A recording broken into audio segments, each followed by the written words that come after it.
A day in my life as a seaman's wife na onboard ang asawa. Alam mo bang magpapatint lang kami ng sasakyan ngayon pero yung OOTD ko ay pak na pak parang gagala sa mall.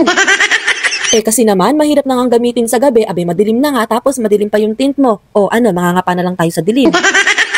Dahil wala pa nga yung asawa ko, ayan, kay tatay muna tayo magpasama magpatint ng sasakyan. At nung na-traffic na kami dito sa school, ay naalala ko yung 4 years na pag-aaral ko dito, yung 4 years na pagtawid-tawid ko dito sa kalsada na to, kahit meron namang overpass, ay naku, masunurin ka talaga.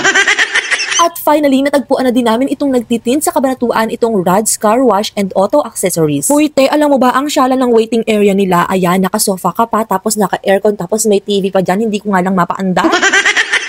Medyo matagal nga din pala kaming nag-antay bago maisa lang yung sasakyan kasi ang aga tapos marami na talagang pila dito, ang daming nagpapagawa, ang daming nagpapatin. Dito na nga din pala kami inabutan ng lunchtime kaya naman inaya ko muna si tatay dito sa all-time favorite ng mga bata, ang Jollibee. O tara, kain po tayo. After ngang kumain ay maya-maya lang ay tapos na pala yung pagtitint nila, so ayan, umuwi na nga pala kami. Pero bago ang lahat, nag-take out muna ako ng pasalubong kay Baby Aryan, baka naman kasi mamaya magalit na naman sa akin. Baka mamayang pag-uwi ko yung heartbreak na naman ang anak ko. Naku, kabata-bata ng anak ko ang agang na-heartbreak.